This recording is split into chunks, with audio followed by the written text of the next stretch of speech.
October night when the cane fields clicked like teeth and the moon rose thin as a paring knife, a man with too much money decided fear was funny. They called it a prank. They called it a lesson. By dawn, the parish would call it something else. What really happened at the Gallows behind Hollowford in 1853? Who planned it? Who laughed? Who stopped laughing? And who came back 1 year later to trade trick for judgment, has been told in whispers so long the story learned to walk by itself. Before we peel back what the newspapers refuse to print, tap subscribe, ring that bell, and tell me where you're watching from. This is a long, cold road, and I want you with me for every step. Now, come with me to a night that thought it knew what fear was. The plantation was called Vale's Mercy, a name that lied every time it was spoken. Cypress roots knuckled the earth like fists, and the Coombe River braided through the low country, dark as molasses and twice as slow. In the yard behind the sugar house stood a gallows the color of old tobacco, built during the war and never taken down, because power loves a landmark. Horace Vale, master of the house and pilgrim of his own appetites, had invited half the county for Halloween frolics. Lanterns swung from iron hooks, a fiddler sort of tune that didn't want to be danced to, and on a wooden stage dragged out from the gin house, 3 boys in flour-dusted sheets ran in circles pretending to be ghosts while grown men drank laughter out of bottles. Something special this year, Horace announced, Kane tapping the boards like a judge who'd already made up his mind. A little show to cure a certain boy of his dramatics. Ain't that right, Abram? Eyes turned toward the stable door. Abram stepped into the torchlight. Not a boy, not an amour. Broad-shouldered. Quiet. Hands that knew animals better than men. He had a scar along the jaw like a stray pencil line, a place where a bridle buckle had found skin and written a lesson. You know his kind, the man who can still a mule with a touch, who keeps a ledger in his head of debts and mercies, who has learned how silence can be sharper than a blade. Horace smiled with all his teeth showing. Just a play, folks. Just a prank. We put a little rope around his neck and give him a fright he won't forget, then pull him back and pour him a dram. Teaches him not to jump at shadows. Teaches the rest of them to laugh at their own ghosts. Men chuckled the way people do when they want to belong. Women drifted to the edges, eyes hard as buttons. They brought Abram to the gallows with a rope that smelled like the river. A burlap hood, for the drama of it, Horace said. He tied the knot himself, hands steady the way cowards' hands always are when the room approves. Now don't you kick, Horace crooned near Abram's ear. It's only theatre. The trapdoor was supposed to stick. The knot was supposed to hold without tightening. The men with their hands on the counterweight were supposed to keep their grip. Supposed. When the board dropped, the crowd gasped and then laughed because the first sound fear makes in a group of people is usually laughter. The rope snapped tight, harder than anyone had measured. Abram's boots found nothing. Time stretched. A single, terrible second grew antlers. Horace's smile flickered. Pull, he barked. 3 men hauled the counterweight. The rope lifted, the hooded head rose, boots scraped wood. Abram's lungs, starved of light and mercy both, found a splinter of air. The crowd applauded, because the human animal is capable of clapping for almost anything once it's dressed like entertainment. Horace took a bow. See? A lesson without a bruise. They cut the rope. Abram crumpled to his knees and caught himself before his face hit wood. Hands reached to haul him up, not kind, just practical. He stood. He steadied. He lifted the hood off his head with fingers that didn't tremble. His eyes were wet, but not with tears. That shine was rage learning how to breathe. Thank your master, someone called, because humiliation always wants an echo. Abram swallowed. Sir, he said, voice hoarse as a dragged rake. Thank you for the show. Laughter broke like cheap glass. Horace clapped Abram's shoulder too hard. Friendly for the crowd, punitive for the man.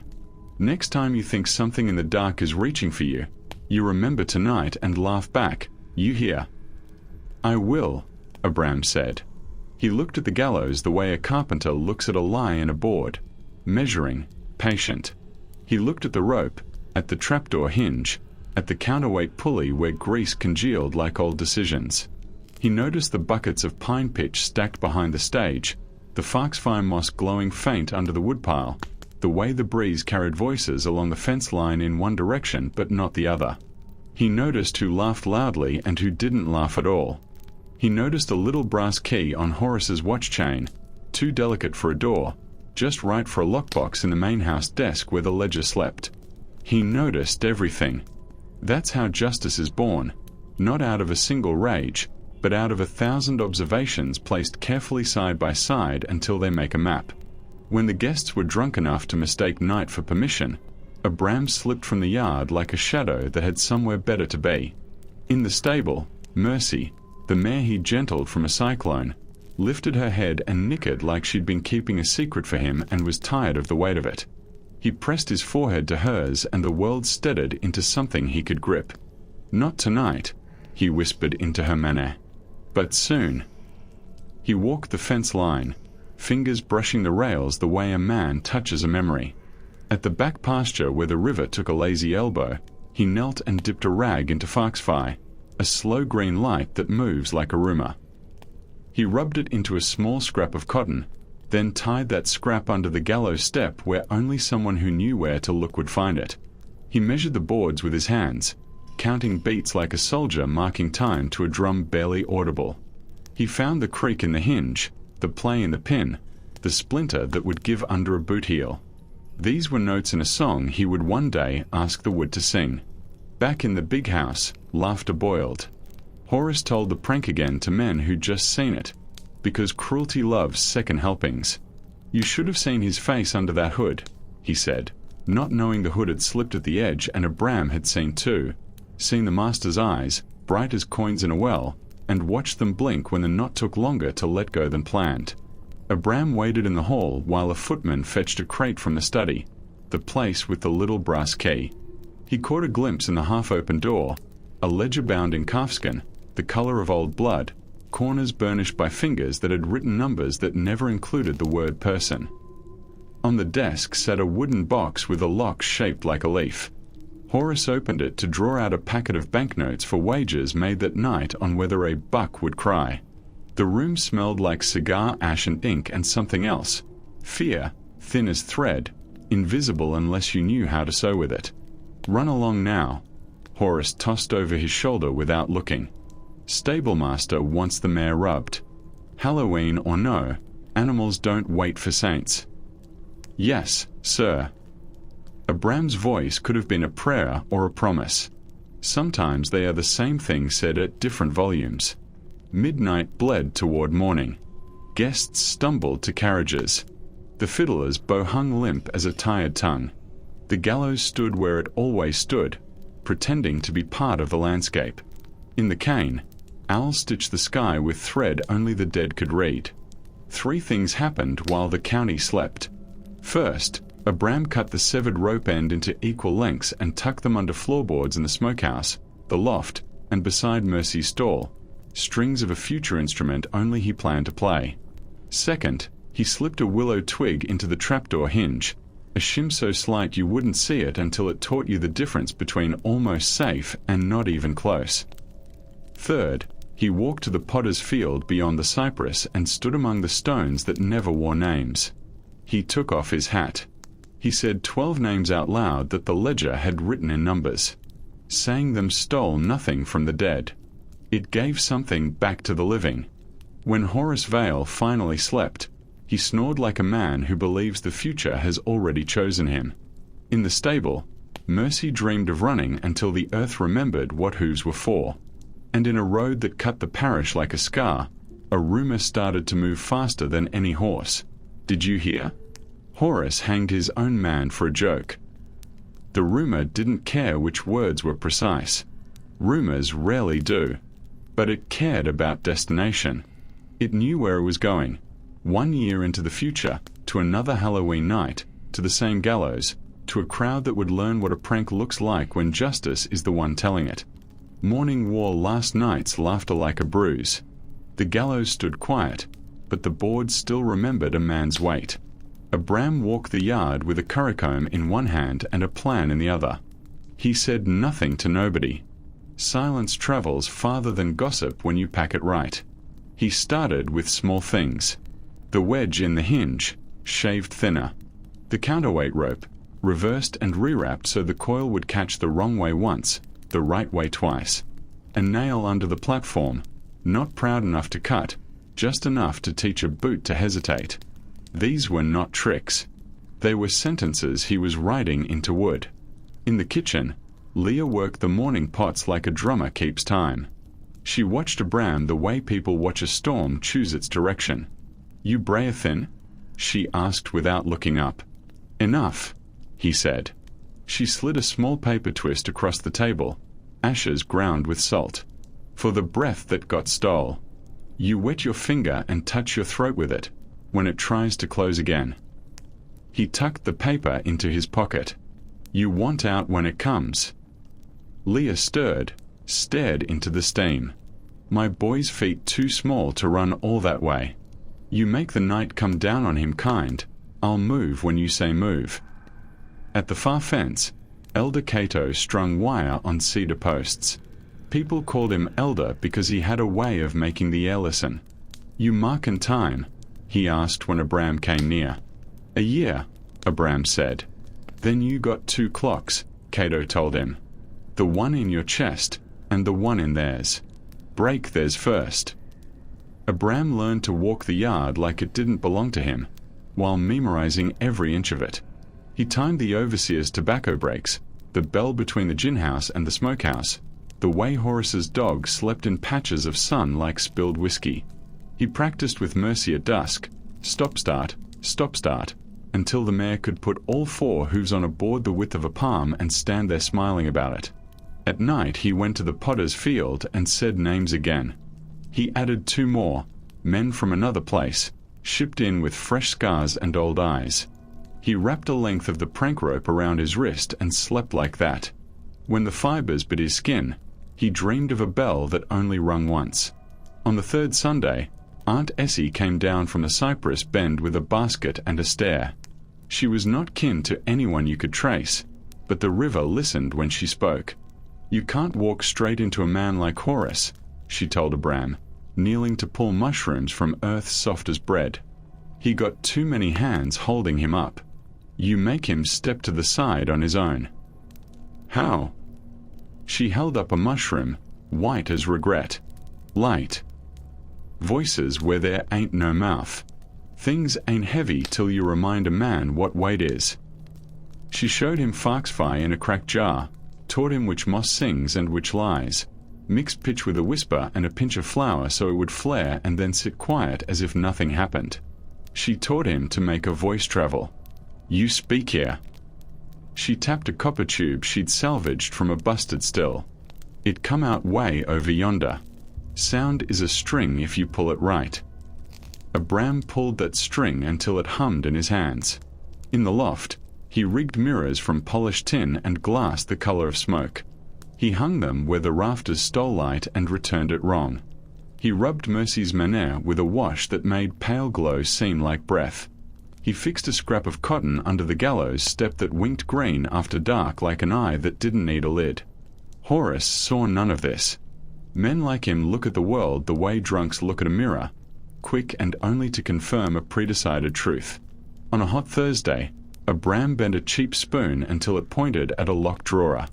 The next night, with a cake of soap and a moment alone in the study while Horace was out back telling the story of the prank to a man who'd heard it twice already, Abram pressed the brass key into the soap and stole its teeth.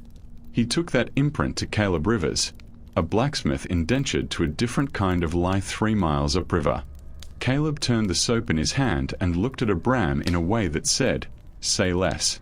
"You bring me 2 more nights and a chunk of good iron," he said. "I'll bring you a way in." 2 clocks ticking now. Abram slept with his boots by the bed and his hand on Mercy's halter. He had 12 months to teach Wood how to testify. Summer opened its mouth and swallowed the county. Heat made the cane listless and mean. Work slowed to a crawl that still somehow broke backs.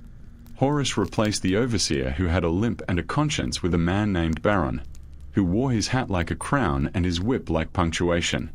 Baron believed fear worked better when you could see your reflection in it. Abram built his army the way a careful man stacks coins, quiet, one at a time, never flashing the weight until it mattered. Jonah from the press kept his hands loose and his eyes looser. He could steal a hammer from a man's grip and set it back without the man noticing. Little Ruthie, 12 and furious, could slip under a house and count feet by the way dust fell. She knew where men paced and where they slept too hard. Old Moses, half-blind and all ears, could tell you which mule had a stone in its shoe by the way it sighed around dusk. Tom Keene, a poor white ferryman with a dead brother and a long memory, hated Horace for reasons that don't look righteous until you get close to them. Cheated me on an acre, cheated Mama on a coffin, Tom said. Man got two hands and neither one ever pays. Abram's plan grew ribs. He mapped a route from the back pasture through gum and cypress to the coombe where a knotted rope hung from a limb that knew secrets. He hung gourds in the trees to catch wind and whistle like a mouthful of ghosts. He trained Mercy to stop on a plank bridge no wider than a coat, taught her to stand still when pitch flared and moss whispered. He learned which children could run and which would need to be carried and who would lift them. He waited for a sign to pick the exact night. Baron provided it. On a day so bright even shame squinted, Baron yanked little Jacob off the cane wagon for drinking from the wrong bucket. The boy couldn't count to 10 without putting his hands up, but he could balance a bundle of cane on his head like a crown. Baron shoved him. Jacob slipped. The cane press took what the world had not yet stolen. The sound the machine made when it met bone was a sound Abram never forgot. The sound the yard made afterward was worse. Nothing. At sundown, Abram stood by the river and threw a stone and did not watch it land. "This ain't just nights and scares," he told the water. "This is weight." He went to Aunt Essie. She boiled something in a pot that might once have been soup and might once have been a story. "You want him dead or gone?" she asked without ceremony. "Dead," Abram said. The word had teeth. Essie nodded like a judge stamping a paper. "Then you don't kill the man. You kill the man he is in public, in the eyes and ears that keep him upright. You wrap your hands around his reputation. That's the neck. You squeeze on Halloween." Abram returned to the gallows with a sack. He nailed tin under the platform edge, painted it with a wash so it looked like old wood, then ran the copper tube Essie had given him through the tin and into the hollow of the post. He buried one end beneath the hay in the stable, where he could speak softly into it and make the gallows murmur in its sleep. He strung pitch lines hidden in the rafters so that a pull on a rope from 20 paces would draw a hiss of cold fire across the boards and leave nothing but the memory of light. Caleb brought the iron. The coppered key turned in Abram's palm with a weight that felt like a future saying yes. "You get one chance," Caleb warned. "You turn it wrong and it'll sing." Abram waited for thunder. He didn't have to wait long. The storm came with a mouthful of nails. Rain hammered the big house until shutters begged for mercy. Horace drank brandy by the window and congratulated himself for building a roof that kept the poor wet and his tobacco dry.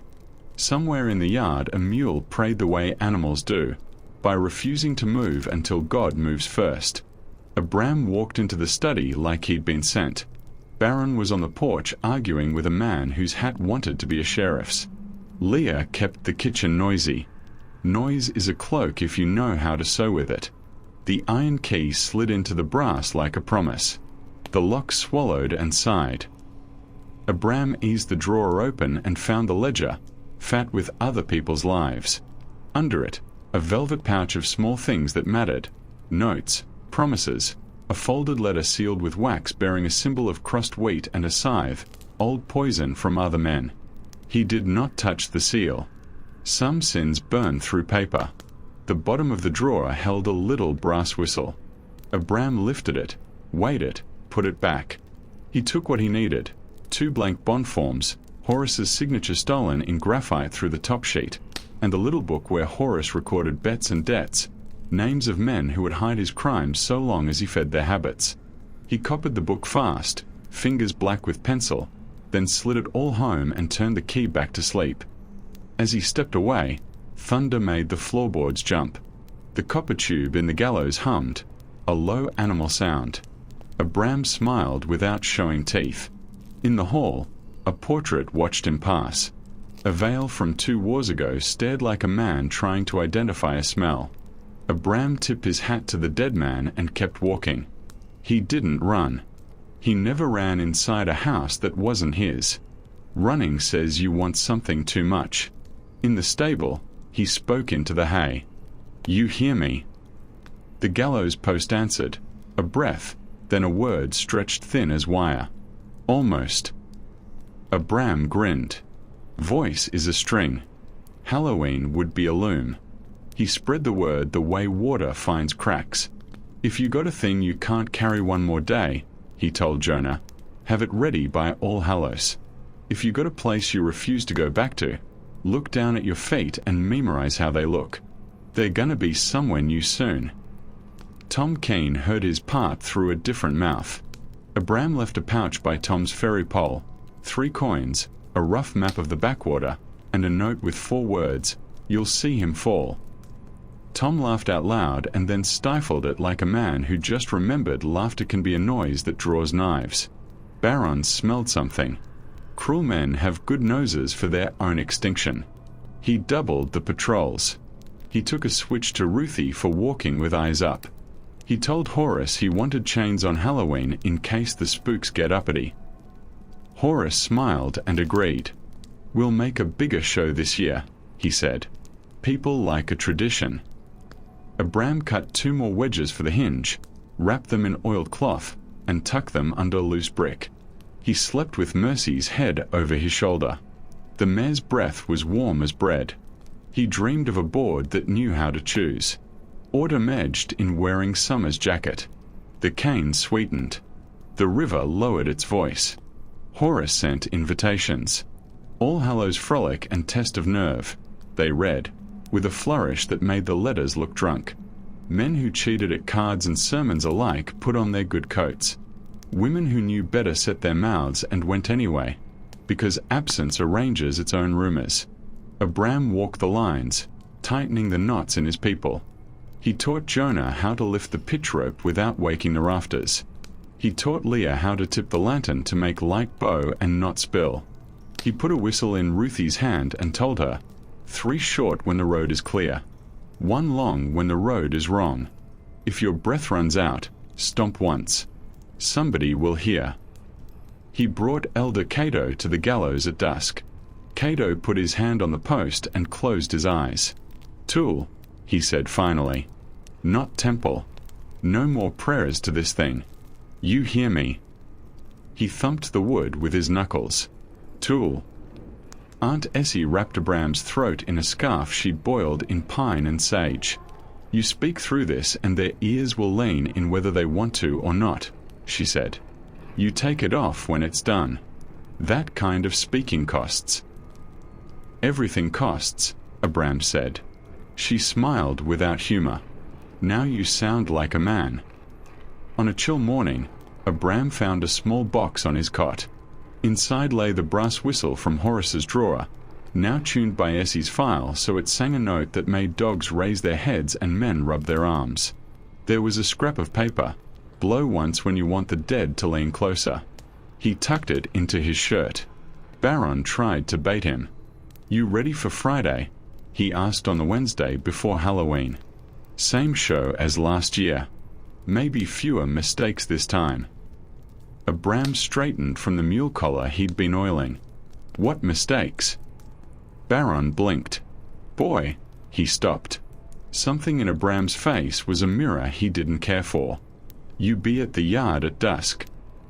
"I will," Abram said, which was honest and not precisely the whole truth. In the night, Abram rode Mercy along the road folks used when they were running toward bad decisions. He planted a lantern under the far cypress where Tom's skiff would kiss the bank. He set 3 bundles of food and 2 of shoes, sizes small and smaller. He hid a tin of pitch and a coil of rope. He placed the last length of the prank rope at the end of the plank bridge. tied in a knot a sailor might admire and a bully might misunderstand. Then he walked back to the gallows and touched the step that had held him a year ago. The wood felt cool as it kept promise. The day before Halloween, Horace practiced his smile. Vanity is superstition by another name. He chose a carnation for his buttonhole, then chose another, more red, as if color could outrun consequence. He told Baron to double the rum and the sugar tarts and to make sure the rope this year was fresh, not like last time's old river line. Baron nodded, because men who obey for a living forget to ask how. Abram washed Mercy and combed her tail till it hung like smoke. He strapped soft leather around her hooves so the boards wouldn't hear her coming. He cut 2 slits in a burlap hood and rubbed ash around the eye holes until it looked like Shadow had learned where to stay. He rubbed Foxfire into a strip of cotton and wound it around a batten he could hide in his sleeve. He moved like a man setting a table for a guest he intended to starve with spectacle. He also took a walk most revenge stories forget to include, to the back step where Leah sat shelling peas. If it goes wrong, you take Cato's path and you don't look back, he told her. You mean if you go wrong, she said. He didn't argue. If I go wrong. Leah set a pea on her thumbnail and popped it toward his shirt. It hit and fell. You ain't going wrong, she said. You been walking crooked on purpose a whole year, so tonight you can walk straight. He went to the potter's field one last time. He said the names again, slow, like he was teaching a child to read. If I forget any of you, he said to nobody listening who mattered, then let the rope break again for me. Let me swing and never touch ground. He blew the brass whistle once. The air leaned in. Night dropped like a curtain. Halloween boiled the yard. Lanterns swung. Shadows danced with people who would deny it in the morning. Fiddle and banjo fought and made up 3 times before the first hour passed. Men boasted. Women watched exits. Baron paced with his hat too low and his mouth too pleased with itself. Horace took the stage. Neighbors. Friends, he called, and enough of them believed one word or the other that he could stand there and glow. Last year, we gave a demonstration of courage. Laughter pebbled the air. This year, we refine it. We test not just fear but faith. We'll show ourselves the difference between the two. He called for Abram. Abram wasn't there. Baron frowned. Find him. Nobody moved. The first rule of a good night is, don't be the first to do the ugliest thing. Horace covered the pause with a joke about skittish nags and skittisher men. The crowd smiled like a dog showing teeth. Not quite happy, not quite not. Then the gallows spoke. It started as a creak like old wood turning over in its sleep. Then a whisper climbed the post and slipped into the yard, thin and everywhere at once. Almost. People laughed because fear likes to try on other clothes. Then the whisper said another word. Again. Women who'd set their mouths hard set them harder. Baron took a step toward the platform. The pitch line hissed, just a lick of cold fire across the board, quick as a thought, gone before men could decide what they'd seen. Foxfire winked under the step. Somebody said, Lord, without dressing the word in a sentence first. Horace tried to take control. He raised his hands. Tricks. Children's tricks. He put a boot on the trapdoor to make a point. The trapdoor sighed and did not move. That was Abram's wedge doing its work. Work is a prayer when you fit the right piece in the right problem. From the dark edge of the yard, a horse stepped into the lantern light, pale shanks, manner washed in a glow that didn't make sense. The rider wore burlap and shadow. Stuffed in the eye holes was something that looked like night had been taught manners. He did not hurry. The horse's hooves did not sound. Baron swore and reached for his pistol. It misfired with a polite cough. Someone had swapped the caps with little buttons of wax that looked like powder when you were a fool and like wax when you were not. Who? Horace began. The rider's voice came from the gallows pole, from the rafters, from under the stage, everywhere but the rider's mouth. 1 year, it said. 1 year you laughed. The crowd tried to market their alarm into applause. It came out wrong. Harmless, Horace said, on cue, to no one who mattered. Harmless, the voice repeated, and tin mirrors threw the rider's shape across 3 different walls at once so he looked like an argument with answers. You dressed murder for a party. You called it learning. Tonight you learn for true. Ruthie's whistle gave 3 short, crisp breaths. The road was clear. A bram guided Mercy around the outer edge. Leah leaned against the kitchen door like she was just taking air. Jonah slid his hand up the pitch rope and brought the hiss of light alive just long enough to make a suggestion. Aunt Essie stood at the very back like a nail that held the whole barn together. Horace lost his temper because control is a weak muscle that tears easy. Enough, he snapped, and stepped onto the trap like he was stomping an insect. Bring that boy to me now. Baron lunged to obey, which is what kills men like him more reliably than bullets. The rider lifted his baton. The scrap of Foxfire winked and flashed green along the platform seam. A note from the brass whistle slid sideways through the yard and made spines stiffen. Horace froze, because men who own other people are always surprised when the world tells them no without asking first. The rider, a bram, all breath, bone, cloth, and intention, swung down from Mercy in one move, light as if gravity had been told to wait. He stood at the foot of the platform and looked up at Horace with the same not smile he'd worn a year before. Step off, Horace ordered, as if that had ever worked. A bram put his hand on the counterweight rope. He didn't pull. He didn't need to. The crowd did the pulling for him, with eyes, with breath, with every year of watching a man decide what funny meant. What you did a year ago, a bram said, not loud, but the scarf Essie gave him turned quiet into a stripe of iron, was a sentence you wrote for yourself. Baron, Horace tried again. The overseer took a step. Jonah tripped him with the kind of grace that's hard to teach and impossible to fake. Baron hit the boards with his mouth open so all the night could hear his teeth catch up with his tongue. The rider pointed at the trap. Open, he said. The hinge pretended to think it over. Then it obeyed. Horace dropped and caught, the rope taking him with an ugly, hopeful sound, exactly the sound Abram had lived with for a year. Boots kicked air, then scraped wood. Horace's mouth opened and found no air, no words, just the lie that this could not be happening to him.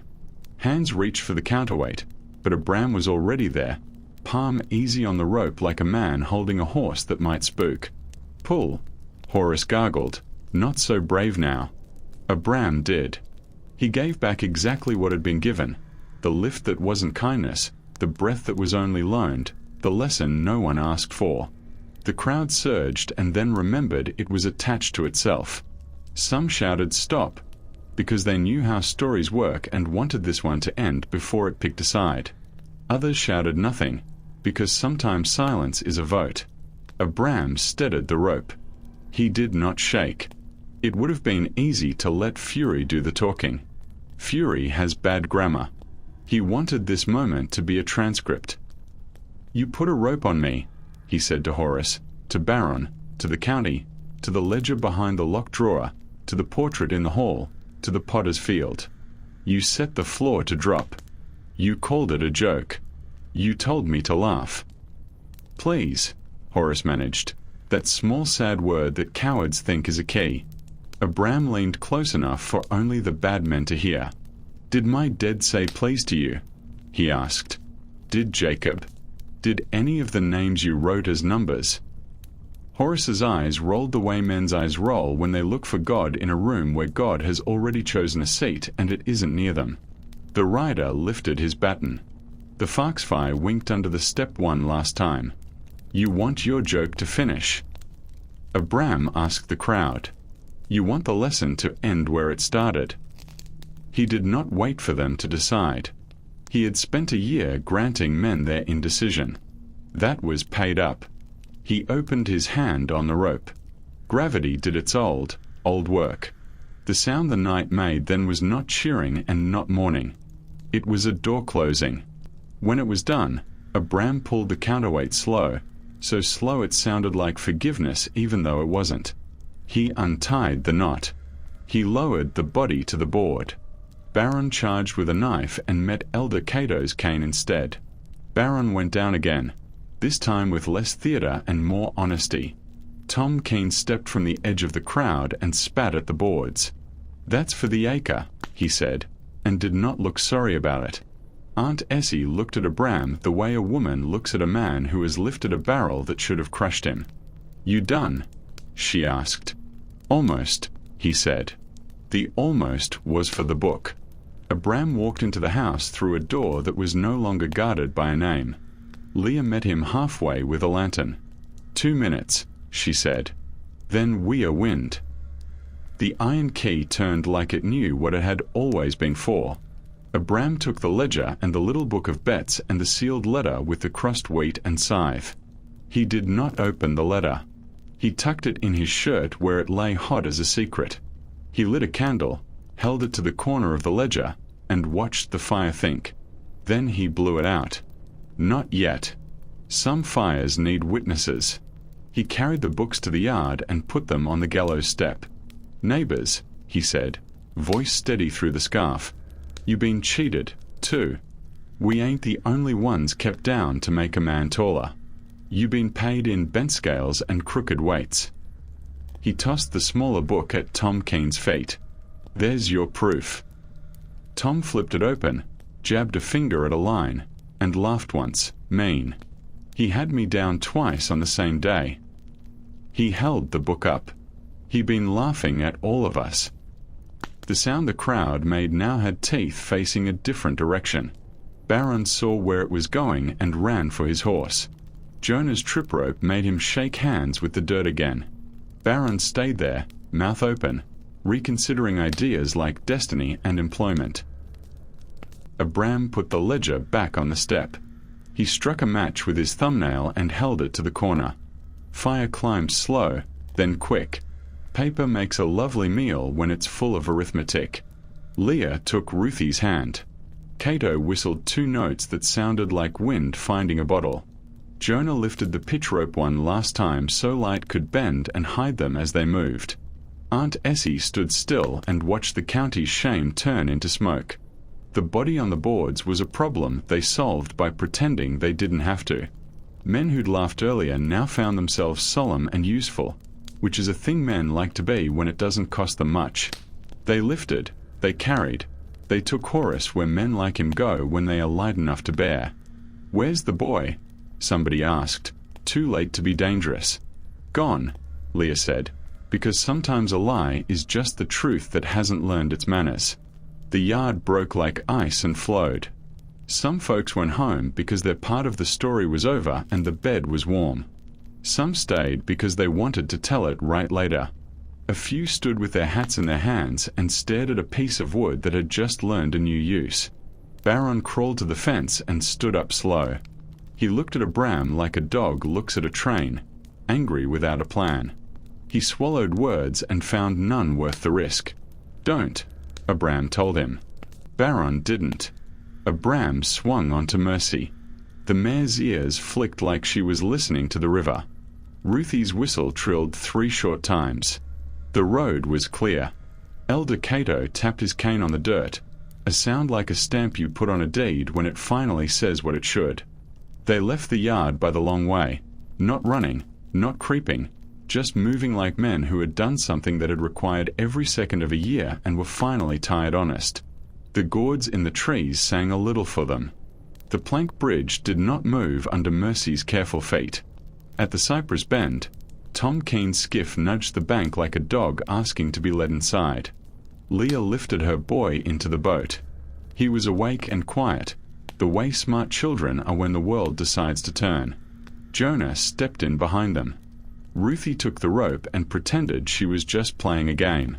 Elder Cato put a hand on Abram's shoulder and squeezed hard once. "You ain't done," he said. "I know," Abram said. Aunt Essie did not get on the boat.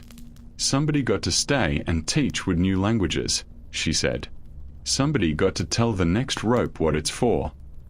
Abram nodded, because arguing with a river is how you drown. Tom pushed off. The skiff slid into the dark like it had learned how to be quiet from Leah herself. Mercy snorted and tossed her head like the night had just paid her a compliment. Behind them, the gallows burned slow. Not a blaze. A simmer. Enough for smoke to write words the wind would choose and carry to porches where men sat in shirt-sleeves and thought about jokes. Morning came on like a man who'd been told a secret and didn't know what to do with it. The parish woke to a yard that smelled like paper and pine and the end of something nobody wanted to name. The sheriff arrived 2 hours late with a face like a Bible left in the rain. He looked at the gallows, at the charred corner of the ledger that had stuck to the step, at Barron's hat smashed into a new shape in the dirt. Accident, he said too quickly. Tragic accident at the Halloween frolic. Terrible. The men around him nodded because nodding is free and grief is expensive. The boy? The sheriff asked without looking into the eyes that might tell him where truth was standing. Abram. Ran, Barron said. He said it like he was proud of not making sense. Shame, the sheriff lied.